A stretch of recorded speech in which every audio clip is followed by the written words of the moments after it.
रात्रंदिवस अभ्यास करतो आणि परीक्षेला जातो आणि परीक्षेनंतर मला भेटते एकच फेल्युअर फेल्युअर फेल्युअर. असं का होतं माझ्या आयुष्यामध्ये ह्याचा पूर्ण विचार केलेला आहे, तरी मला आन्सर नाही सापडत. विद्यार्थी मित्रांनो, हे जर समस्या असेल तर तुम्ही करेक्ट व्हिडिओवरती क्लिक केलेला आहे. आज आपण ह्याच गोष्टीवरती बघणार आहे. नमस्कार विद्यार्थी मित्रांनो, मी प्राध्यापक निखिल स्वामी अकॅडमीमध्ये आपल्या सर्वांचं स्वागत आहे. बघा विद्यार्थी मित्रांनो, मी फर्स्ट अटेम्प्टमध्ये UGC नेट क्लिअर केलेला आहे. तुम्हाला ह्याच गोष्टी आहेत. बरेच विद्यार्थी रात्रंदिवस अभ्यास करत असतात आणि त्यांच्या हातामध्ये काहीच लागत नाही आहे. बट काही यंग स्टुडंट्स येतात, काही स्ट्रॅटेजी वापरतात, काही स्ट्रॅटेजी वापरून फर्स्ट अटेम्प्टमध्ये क्लिअर करत असतात. विद्यार्थी मित्रांनो, अशी काय नेमकी गोष्ट आहे जी मी केलेली आहे आणि फर्स्ट अटेम्प्टमध्ये UGC नेट क्लिअर केलेला आहे, असिस्टंट प्रोफेसर आणि PhD साठी क्वालिफाय झालेला आहे. तर विद्यार्थी मित्रांनो, आज ह्या व्हिडिओमध्ये आपण सगळ्या गोष्टी जाणून घेणार आहेत.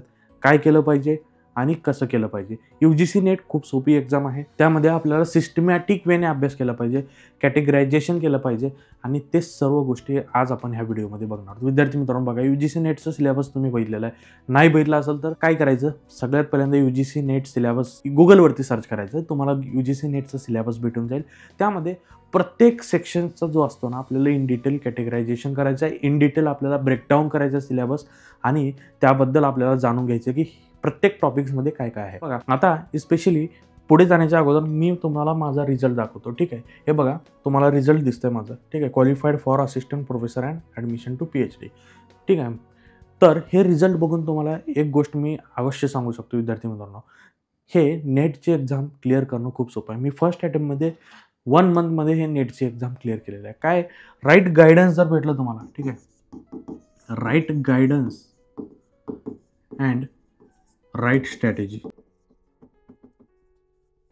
Right guidance and right strategy is the key for any examination success. बघा विद्यार्थी मित्रांनो, आपण अभ्यास करतो बट आपल्याकडे गायडन्स नसतं.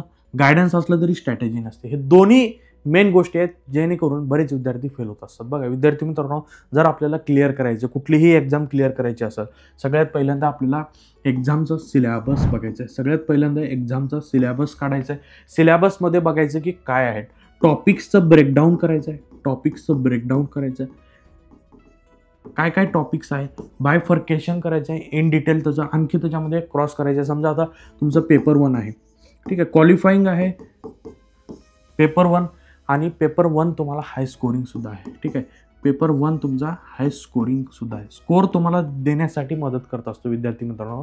बघा पेपर 1 मध्ये आपल्याला 10 युनिट्स आहेत. काय 10 युनिट्स. ते ईच युनिटला आपल्याला काय करायचं आहे, कॅटेगरायझेशन करून बघायचं. टीचिंग ॲप्टिट्यूड काय, डेटा इंटरप्रिटेशन काय आणि सगळ्याचं ॲनालिसिस करायचं आहे. कशा प्रकारे क्वेश्चन्स आलेले आहेत. ठीक आहे, ॲनालिसिसमध्ये आपण लास्ट इयरचे क्वेश्चन्स घ्यायचे. ठीक आहे, पास्ट इयर क्वेश्चन्स घेऊन आपल्याला ॲनालिसिस करायचे. टीचिंग ॲप्टिट्यूडवरती कशा प्रकारे क्वेश्चन्स आलेले आहेत, नेट असो या सेट असो. ठीक आहे, तुम्हाला दोघांनाही सिलेबस सेम असणार आहे. काय नेट असो सेट असो, तुम्हाला दोघांनाही सिलेबस सेमच असणार आहे टीचिंग ॲप्टिट्यूडचा.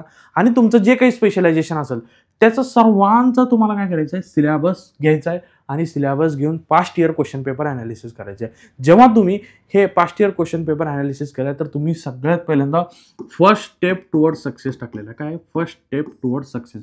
बघा कुठलीही एक्झाम क्लिअर करायचं असेल तर प्रत्येकजण, कुठलाही सक्सेसफुल कॅन्डिडेट असो, त्याचं सांगणं एकच असतं की PYQ आणि सिलेबस. ठीक आहे, PYQ आणि सिलेबस हे दोघांची जर जोड घातली सोबत तर आपण कुठलीही एक्झाम क्लिअर करू शकत असतो. तर त्यानंतर आपल्याला प्रिव्हियस इयर क्वेश्चन बघितले, सिलेबसला ब्रेकडाऊन केलं. आता नेक्स्ट स्टेप असते आपले. नेक्स्ट स्टेपमध्ये टॉपिक्सचं ॲनालिसिस करायचं असतं. टॉपिक कशा प्रकारे आलेला आहे, त्या टॉपिक्सवरती क्वेश्चन्स कोणते आलेले आहेत. ठीक आहे, आणि त्या टॉपिक्सची मेन डिमांड काय आहे. ठीक आहे, टॉपिक्सची मेन डिमांड आहे. आपल्याला समजतं टीचिंग ॲप्टिट्यूडमध्ये काय, कशा प्रकारे टीचिंग केली पाहिजे, पेडागॉजी काय असते, टीचिंगचे लेवल्स काय असतात, टीचिंगची मेथड काय असते, कुठली मेथड इफेक्टिव्ह असणार आहे आणि इफेक्टिव्ह वेने आपण विद्यार्थ्यांना. आता हे सेट नेट करताय तुम्ही. सेट नेट म्हणजे तुम्हाला भविष्यामध्ये प्रोफेसर व्हायचं आहे, असिस्टंट प्रोफेसर व्हायचं आहे. ठीक आहे, त्याच्यासाठी तुम्हाला पुढच्याच्या भावना समजून घेऊन त्याच्या वेने टीचिंग द्यायला पाहिजे आणि त्याचबरोबर तुमची ओन कॅपेबिलिटीज आणि तुमची ओन प्रोफिशियन्सी त्याच्यातली डेव्हलप करता आली पाहिजे, जेणेकरून इफेक्टिव्ह टीचिंग करता आली तर इफेक्टिव्ह तुम्ही स्टुडंट्स घडवू शकणार आहेत. तर इफेक्टिव्ह स्टुडंट्स घडवण्याच्या अगोदर स्वतःला घडवणं खूप गरजेचं आहे आणि तेच आपण आजच्या ह्या सेशनमध्ये बघत आहोत. विद्यार्थी मित्रांनो, सगळ्यात पहिले स्ट्रॅटेजी क्लिअर करायचं आहे, सिलेबस बघायचं आहे, पास्ट इयर क्वेश्चन्स पेपर बघायचे आहेत आणि त्यानंतर रीड करायचं आहे. मटेरियल तुमचं रीड करायचं आहे. नुसतं रीड करून नाही आहे, रोट लर्निंग पण नाही करायची. Rote learning is not allowed. ठीक आहे विद्यार्थी मित्रांनो, बरेच विद्यार्थी पाठ करायचं बघतात. बघा विद्यार्थी मित्रांनो, 22 लाख विद्यार्थी आपल्याला हे ओव्हरऑल आपल्याला एक्झाम देत असतात. सेट असो नेट असो दोन्ही कंबाईनली 22 लाखांचा आकडा आहे आपला.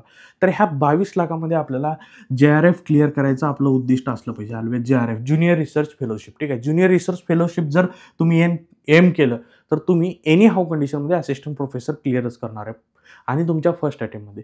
तर त्यासाठी आपण बघा ऑलवेज रीड करायचं आहे. रीड करत असताना आपल्याला काय करायचं आहे, त्यानंतर हे रीडिंग आपली ऑलवेज 10 टाइम्स काय आपलं टार्गेट ठेवायचं आहे. ॲटलिस्ट 10 टाइम्स मला ते बुक्स वाचायचे. ठीक आहे, 10 वेळेस बुक वाचायचं आहे, जेणेकरून हे रोट लर्निंग तुमची निघून जाईल आणि तुमचं कन्सेप्च्युअल अंडरस्टँडिंगकडे तुमचा भर वाढणार आहे.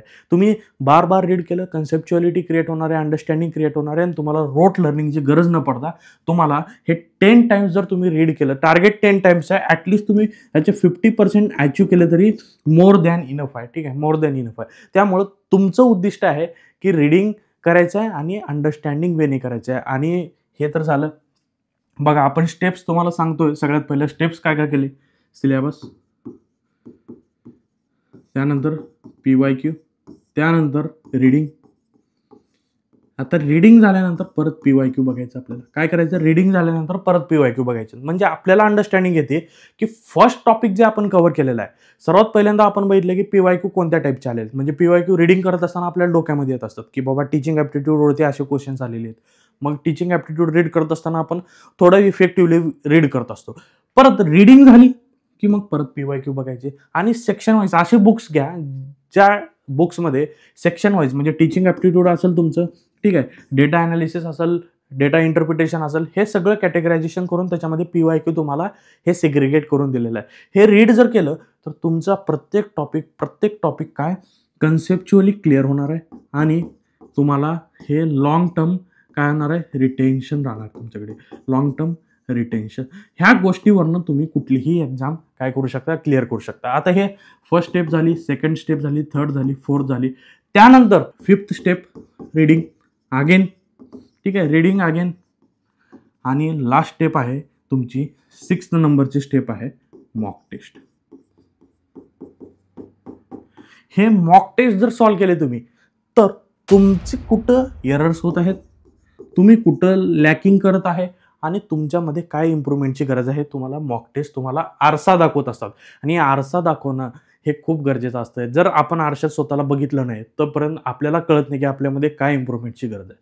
तर त्यामुळं माझी स्ट्रॅटेजी ही होती, माय स्ट्रॅटेजी इज, मी सगळ्यात पहिलं सिलेबस बघतो. कुठलाही एक्झाम असेल सिलेबस बघतो, त्याचं PYQ बघतो, त्यानंतर रीडिंग करतो मटेरियल. ठीक आहे, वन टाईम एक ग्लान्स करतो, म्हणजे सुपरवाईज करतो की त्याला की काय काय आहे कंटेंट त्याच्यामध्ये. त्यानंतर मग परत रीडिंग झाल्यानंतर PYQ बघतो मी आणि त्यानंतर परत रीडिंग करतो. मग मला कळलं की ओव्हरऑल अंडरस्टँडिंग लागते की असं आलेलं आहे, असं करायचं आहे. मग त्यानंतर मी मॉक टेस्ट घेतो आणि previous year question paper link करून हे अभ्यास करतो असतो. हे सर्व जर केलं तुम्ही इफेक्टिव्हली तर हे मार्ग कुठं जातो तुमचा, सक्सेसकडे मार्ग जात असतो. हे दिस गिव्स द सक्सेसफुल मंत्र. सक्सेसफुल मंत्र घेण्यासाठी आपल्याला हे करावं लागतं आणि सक्सेसफुल जर व्हायचं असेल तर शॉर्टकट नसतं. There is no shortcut for success. You have to read again and again. You have to make yourself a persistent and dedicated person. जर तुम्ही स्वतःला पेशन्सने, पर्सिस्टंटने, कन्सिस्टंटने आणि स्वतःला डेडिकेशनने जर काम केलं तर विद्यार्थी मित्रांनो कुठलाही पेपर तुमचा हा डिफिकल्ट नसतो, तुम्ही इझिली क्रॅक करू शकता. तर ओव्हरऑल ही अशी स्ट्रॅटेजी मी यूज केली होती आणि त्यामुळं मी फर्स्ट अटेम्प्टमध्ये हे UGC नेट क्लिअर करू शकलेलं आहे आणि माझं JRF फक्त थोड्या मार्काने मिस झालेलं आहे आणि ते पण माझ्यामध्ये पुढच्या ह्याला होऊन जाईल. कारण मला माझ्या चुका कळलेल्या, ते चुका मी तुम्हाला सांगत आहे. आणि पेपर वनसाठी आपण एक फुल कोर्स घेऊन येत आहोत तुम्हाला गायडन्स करण्यासाठी. आणि पेपर 1मध्ये माझा 85+ स्कोर होता. 85+ स्कोर माझा पेपर 1मध्ये आहे.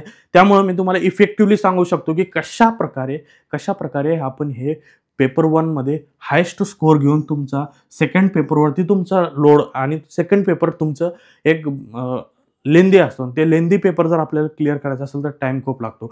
कमी टाईममध्ये करायचा असेल तर पेपर 1 तुमचा शॉर्टकट आहे आणि पेपर 1वरती तुम्हाला फोकस करायचे आहे. जिथं जर तुम्हाला मार्क्स भेटले 85+ तर तुम्हाला पुढचा मार्क किती तुम्हाला 115 काहीतरी 115 ते 125 मार्क्स तुम्हाला तुमच्या पेपर 2मध्ये घ्यायचे आणि तुम्ही इझिली घेऊ शकता अशी स्ट्रॅटेजी यूज करून. तर विद्यार्थी मित्रांनो, तर तुम्हाला जर काही एनी काइंड्स ऑफ क्वेरीज असतील तर माझा हा नंबर आहे.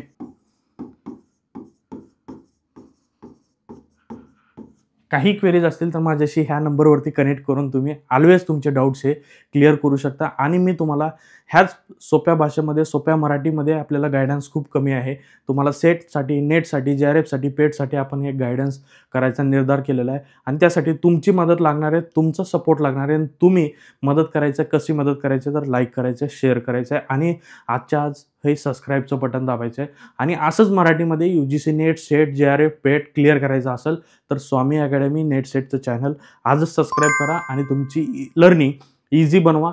आणि आपण असेच नवनवीन सेशन्स घेऊन येणार आहोत. बुक लिस्ट असतील, नवीन स्ट्रॅटेजीज असतील, ठीक आहे, previous year question paper analysis असेल, टॉपिक्सची कन्सेप्ट्स असतील, हे सर्व टॉपिक्स आपल्या चॅनलवरती डे बाय डे येत असतील. त्यामुळं आजच सबस्क्राईब बटन करा आणि बेल नोटिफिकेशनसुद्धा ऑन करून ठेवा, जेणेकरून तुम्हाला लगेच्या लगे नोटिफिकेशन येऊन जाईल आणि तुम्ही लगेच्या लगे आपला अभ्यास व्यवस्थित करू शकता. तर विद्यार्थी मित्रांनो, wish you all the best. आपण भेटूया नेक्स्ट सेशनमध्ये नवीन टॉपिकसोबत. Thank you very much.